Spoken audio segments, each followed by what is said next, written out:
Bonsoir, chers frères et sœurs. Que le Seigneur nous bénisse et que Dieu, dans son amour, dans sa paix, dans sa fidèle bonté, continue de nous assister.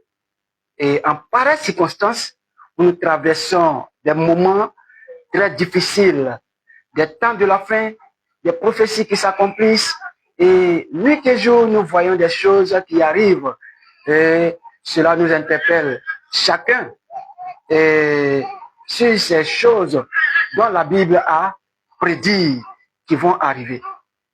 Sans plus tarder, nous allons prier et puis commencer notre prière. Seigneur notre Père, notre Dieu, nous te rendons grâce, nous te disons merci. Merci pour toutes ces grâces que tu fais pour nous. Merci pour toi qui nous assistes nuit et jour. Nous prions que toi seul continue de nous assister par ton Esprit Saint et qu'au travers de ce direct, que des cœurs soient transformés, que des vies soient gagnées à toi et que ton Esprit Saint seul console les cœurs qui sont déjà blessés, attristés et affligés, Seigneur. Que tu continues de nous assister par ton Esprit Saint et conduire ce direct par ta grâce. Au nom de Jésus-Christ. Amen. Chers frères et sœurs, aujourd'hui encore nous allons parler d'un thème très important et nous allons sans plus tarder voir un thème qui nous touche, nous tous, chrétiens ou pas chrétiens, ce thème nous touche. Et le plus souvent, nous avons tendance à dire que nous sommes chrétiens. Tout le monde est chrétien, que ce soit chrétien, catholique, évangélique, protestant, baptiste, Assemblée de Dieu, tout le monde est chrétien. Voilà. Et aujourd'hui, nous allons voir un thème qui est aussi très, très important. Être en Jésus ne veut pas dire appartenir à Jésus-Christ. C'est le thème de ce soir. Être en Jésus ne veut pas dire appartenir à Jésus-Christ. Nous allons prendre 2 Corinthiens 5, le verset 17, que je lis. Prenons nos Bibles. La Bible dit que si quelqu'un est en Christ, il est une nouvelle créature. Les choses anciennes sont passées. Voici, toute chose est devenue nouvelle. Parole du Seigneur. Ici, l'apôtre Paul est en train de donner, comment dirais-je, comment on dit ça le mot? Il est en train de donner quelque chose, signifier quelque chose. Donner la différence entre quelque chose et quelque chose. Entre un point A et un point B. La différence d'un chrétien, la différence de celui qui a rencontré Jésus, la différence de celui qui est conduit et guidé par le Saint-Esprit, la différence entre celui qui sait Dieu et celui qui ne le sait pas, la différence entre celui qui est point et celui qui ne l'est pas. Il dit, si quelqu'un est en Christ, il est une nouvelle créature. Parce qu'à Corinthe, il y a beaucoup de choses.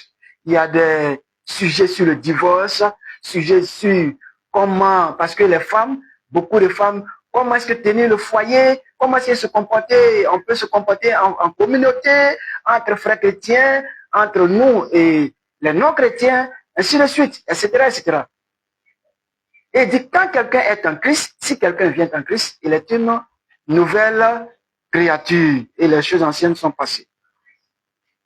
Ici, je voudrais dire, parce que nous tous, nous avons tendance à dire que nous sommes des chrétiens. Est-ce que nous sommes chrétiens veut dire que nous appartenons à Jésus? Jésus nous a posé une question et il dit, pas une question, mais il nous a dit, ce n'est pas tous ceux qui crient Seigneur, Seigneur, qui entreront tous dans le royaume des cieux. Mais celui-là même qui fait la volonté de mon Père. Vous voyez?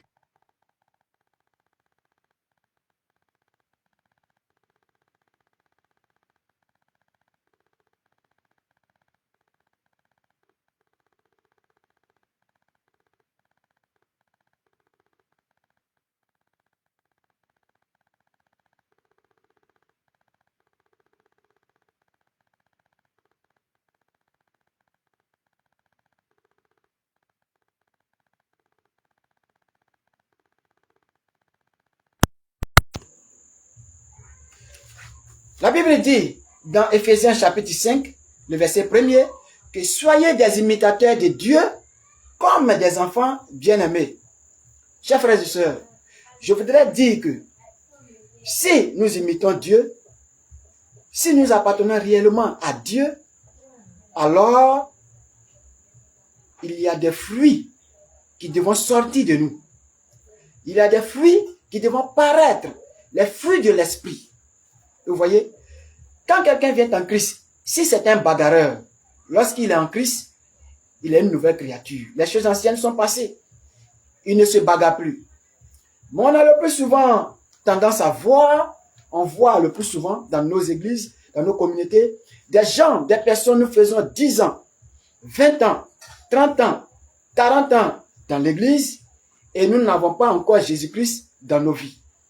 Ce n'est pas Jésus-Christ qui nous conduit. Pourquoi? On le voit dans nos actions, dans nos façons de parler, de nous adresser à nos frères. Comme si nous sommes mieux que d'autres personnes. Et nous avons tendance à faire croire aux gens que nous sommes de la classe des élus de Dieu et les autres sont des rejetés. Quand quelqu'un est en Christ, il est une nouvelle créature. Chers frères et sœurs, nos actions définissent à qui nous appartenons réellement. Jésus dit quoi? Vous les reconnaîtrez par leurs fruits, par leurs œuvres. Quand quelqu'un est en Christ, il n'a plus la réflexion de celui qui est criminel. Il ne réfléchit plus comme un criminel. Il ne réfléchit plus comme quelqu'un qui se bagarre nuit et jour dans les quartiers. Il ne réfléchit plus comme quelqu'un qui vole. Il est une nouvelle créature. Il ne cherche plus à ressembler les gens du monde. Parce que le plus souvent, on est chrétien. Mais on veut imiter les miss. On veut imiter les artistes.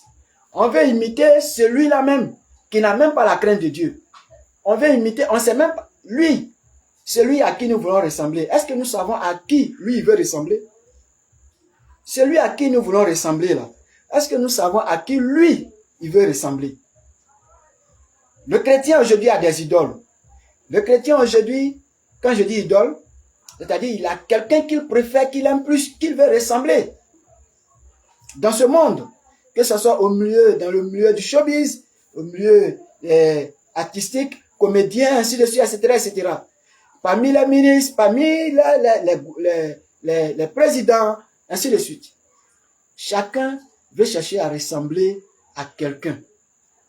Alors que la Bible dit, dans Éphésiens 5, verset 1, soyez des imitateurs de Dieu comme des enfants bien-aimés. Alors, si nous voulons imiter Dieu, alors il est important de ressembler à Dieu. La Bible dit que nous avons été créés à l'image de Dieu. Alors, nous devons ressembler à Dieu plutôt que de ressembler à autrui que nous ne connaissons même pas. Vous voyez, chers frères et sœurs. Nous allons prendre 2 Corinthiens, chapitre 13, le verset 5. La Bible dit, examinez-vous vous-même pour savoir si vous êtes dans la foi. Éprouvez-vous vous-même. Ne connaissez-vous pas que Jésus-Christ est en vous, à moins peut-être que vous ne soyez éprouvés. Comment reconnaître que Jésus-Christ est en toi? Frère, il faut t'examiner toi-même. Ma soeur, il faut t'examiner toi-même. Dans ce moment de la fin, où notre Seigneur, les prophéties s'accomplissent, les événements de la fin des temps, nous les voyons se réaliser, s'accomplir sous nos yeux. Il est temps d'entrer en soi-même et de se poser cette question. Chaque fois, je le dis, nous devons nous poser la question, si Jésus venait aujourd'hui, est-ce qu'il allait nous dire, bon et fidèle serviteur, entre dans la joie de ton maître? C'est la question que chaque fois, je pose et que chacun doit se poser. Si Christ venait aujourd'hui, s'il arrive que ma vie se termine aujourd'hui, est-ce que je serai sauvé? Question.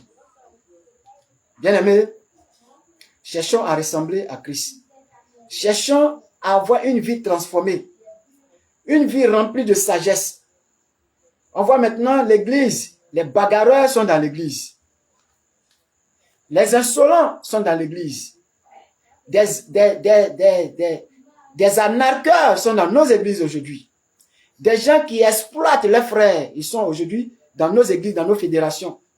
Et ils sont à des postes stratégiques, des directeurs de département. Ils sont assis à des postes stratégiques. Et ils ne font que exploiter les autres. Ils ne font que piller les autres. Ils ne font que marcher sur les autres. Vous voyez? Quand quelqu'un est en Christ, il est une nouvelle créature. Ce n'est pas quelqu'un qui te dira, frère, tu n'es pas chrétien. Toi-même, entre en toi-même. Si tu es un chrétien, tu peux le savoir. Parce que être chrétien ne veut pas forcément dire que dirigé par Jésus-Christ, conduit par Jésus-Christ. J'ai toujours l'habitude de dire, nous avons tous le Saint-Esprit. Mais est-ce que nous sommes tous conduits par le Saint-Esprit? C'est ça la question. Nous avons tous le Saint-Esprit, mais nous ne sommes pas tous guidés ni conduits par le Saint-Esprit. C'est comme un père de famille qui est juste dans une maison par titre. Quand il y a des problèmes, c'est lui on l'appelle, on dit, où est le chef de famille? C'est lui. Mais en réalité, il n'a pas de décision à prendre. C'est comme ça. Nous avons Jésus dans nos vies, mais Jésus n'a pas de décision à prendre dans nos vies. Parce que nous conduisons, nous guidons nos vies de nos propres volontés, de nous-mêmes, avec notre propre penchant, nous suivons nos penchants et nos propres pensées charnelles. C'est avec ça que nous nous conduisons et conduisons nos frères et conduisons nos vies. Vous voyez? Alors que Christ nous tend la main. Jésus-Christ nous tend toujours la main. Il dit, je frappe à la porte. Celui qui m'ouvre, j'entre chez lui, je soupirai avec lui et lui avec moi. Chers frères et sœurs, en ces temps de la fin, il est temps d'entrer en soi-même. Vous voyez, ces temps-ci, là où il n'y a pas d'inondation, depuis des temps, des décennies, dans ces temps, il y a des inondations dans ces lieux-là. Là où il n'y a jamais eu de tremblement de terre, dans ces derniers temps, il y a des tremblements de terre. La Bible dit, vous entendrez parler des guerres. Vous entendez des bruits de guerre et parler des guerres en divers lieux. Frères et sœurs, nous voyons tout s'accomplir sous nos yeux. La question reste posée. Est-ce que c'est Christ qui conduit ma vie? Parce que si c'est Christ qui conduit ta vie, au temps de la fin, il dira que celui-là, je le connais. C'est mon serviteur. Je le connais. Mais si Christ ne conduit pas ta vie, il dira que arrière de moi, vu que pratiquez l'iniquité, je ne vous ai jamais connu. La question reste posée. On peut appartenir à Jésus, mais on peut être en Jésus, mais ne pas appartenir à Jésus. Quelqu'un peut travailler dans une entreprise, mais ne pas appartenir à l'entreprise. Quelqu'un peut être des espions. Voilà pourquoi on parle d'espionnage. On peut être dans un pays pour espionner, mais ne pas appartenir au gouvernement ou bien à cette localité-là. Vous voyez, vous savez de quoi je vais parler. Donc on trouve ça aujourd'hui dans l'église. On trouve ça aujourd'hui dans la bouche de tout le monde. On entend ça aujourd'hui, tout le monde parler. Je suis chrétien, je suis chrétien. Même celui qui lance les courriers, il va dire je suis chrétien. Parce qu'il dit quoi? Il croit en Dieu. Mais même le diable, même les démons, là, ils croient. Ils savent, ils connaissent leur fin. Parce que Jésus a croisé le fou de Gadara. Il disait quoi? Le fou disait quoi? Es-tu venu nous perturber avant son temps? Il dit quoi? Jésus est venu les déloger avant le temps. C'est-à-dire quoi? Ils connaissent. Ils savent très bien ce qui les attend. Vous voyez? La Bible dit le diable rôde comme un lion rugissant, cherchant qui dévorer. Mais il y a un verset qui dit, sachant, animé d'une grande colère, il est descendu sur la terre, sachant qu'il a peu de temps. C'est que lui-même, il sait ce qu'il attend. C'est toi qui es ignorant. Sinon, le diable sait ce qu'il attend. Chers frères et sœurs, ouvrons nos yeux, lisons nos Bibles, lisons les prophéties. Je vois des gens se moquer, vous dites Jésus ne va pas venir. Avant-hier, je suis tombé sur une vidéo. Il dit il n'y a pas de prophétie parce que quand on a prophétisé sur la prophétie des papes, de Malachie, il a trouvé qu'il y a eu un pape qui s'est ajouté. Léon XIV.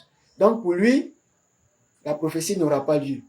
Mais la Bible dit dans le livre de Pierre qu'à la fin des derniers jours, dans les derniers temps, certains viendront avec leur raillerie, leur moquerie.